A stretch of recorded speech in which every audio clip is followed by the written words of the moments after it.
Dilo. I'm here with the singer of Soilwork. This is Björn, singer of Soilwork. We're touring around on the festivals and getting the vibe and the energy. Absolutely, it's we've only done like 3 festivals so far, but it's already getting pretty hectic. It's it's just one of those things that I've realized through the years that it's almost harder doing a festival season in Europe than doing like a full tour. And what's the difference then? Because you, when you're on tour, like a full tour, you're in a tour bus, so you can, you can rule over your own kind of, sleeping rhythm, so to speak. And when you're on festivals, it's check in and check out, whether it being an airport or a hotel. So it's pretty rough, but once you're there, it's a lot of fun. So I'm happy.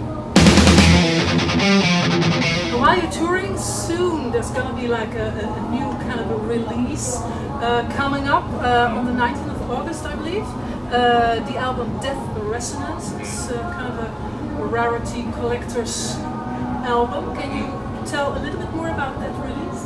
Well, basically, it's a lot of it's going to contain a lot of lost tracks from 2005 and forward, and it might seem boring somehow, but there's actually a really nice flow, because it's, like I said, from 2005 until now. There's going to be 2 new songs that were part of the Ride Majestic recording session, which is our latest album, The Ride Majestic, and those 2 songs didn't really fit in on the album, but that being said, it does mean that they're not great tracks, they're actually awesome. So it's cool to release some new tracks, and then also a lot of old songs that became bonus tracks. But listening back, it's really interesting for us as well as a band, I think. And a lot of those songs, as much as you were, if you were the author of the song, you were a little bit heartbroken back then, that it didn't really end up on the album. But looking back now, you understand why. But at the same time, it's really like, wow, that's actually a really great song, and it gets your mind going, thinking, what if it actually ended up on the album? So it's just one of those things, and I think it's interesting for the band and also for the fans.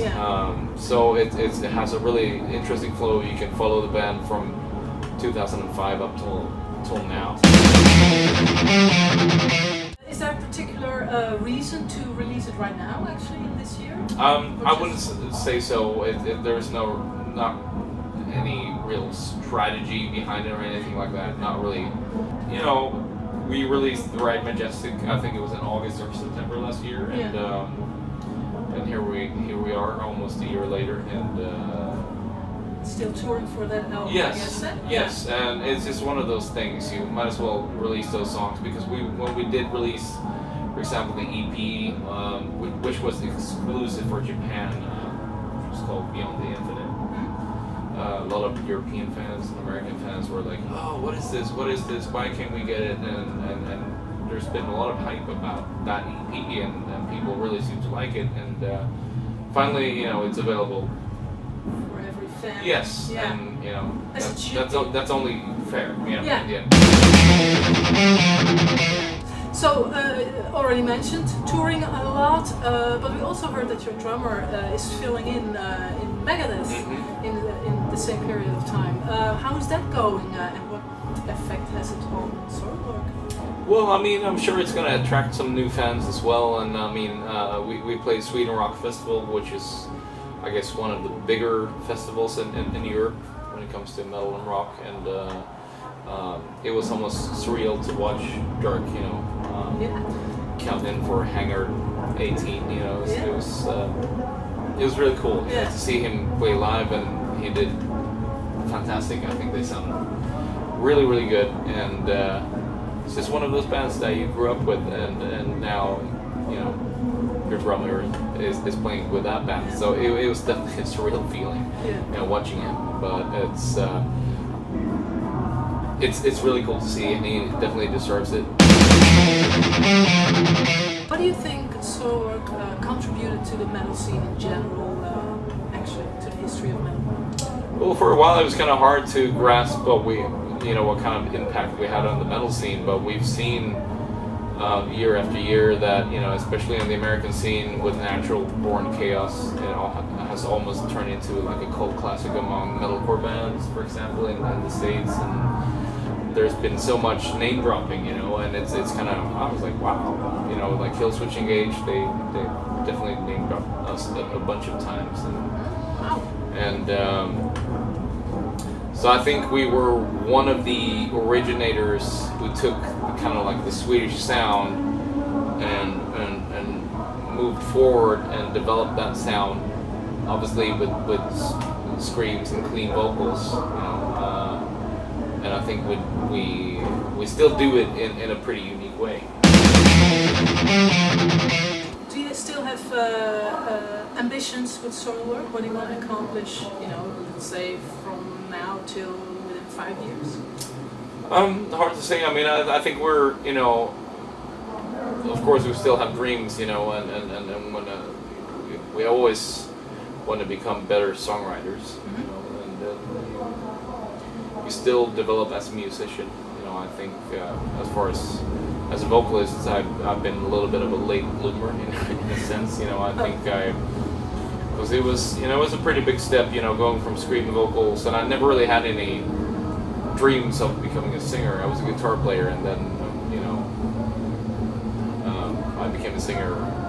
Was that because you needed a singer in the band, or was it? Pretty much, yeah. That's pretty much how it happened, and honestly, I embraced that kind of position in the band, and I think I did pretty good, and but it's still, I think I'm still developing it, and it's been taking me a lot of time to become a confident singer, both with screaming vocals and clean vocals, and also as a frontman. It takes time. I think that's only natural, but it feels like I'm still, developing, and I think that's really cool. I'm 37 today. I started the band when I was 17, so it's cool that you can still, develop at this age. Do you have a tip for kids who want to start, become a singer, a screamer, or a grunter? It's really a matter of finding, your own voice, and not, because I did the same thing, because basically, when I started out, you have like, oh, I want to sound like that guy, which is very understandable. You listen to the band, your favorite bands, like, wow, it's such an amazing singer, and I kind of want to sound like that, but pretty soon you'll find out that it's like, okay, he has a totally different voice than mine, and then you might push yourself a little bit too much to reach up there, whether it being, lows or highs or whatever, but it's really a matter of finding your range and kind of develop your voice from there. And I've always been preaching about, it might not be very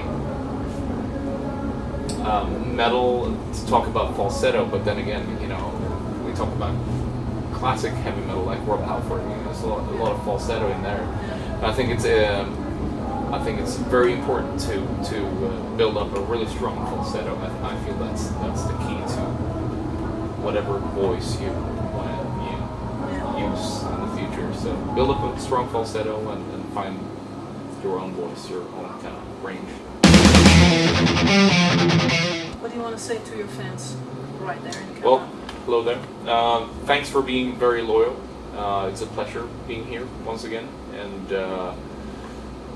check out the compilation that will come out soon, Death Resonance, and we will be heading your way pretty soon. Thank you for watching HeadBangers LifeStyle.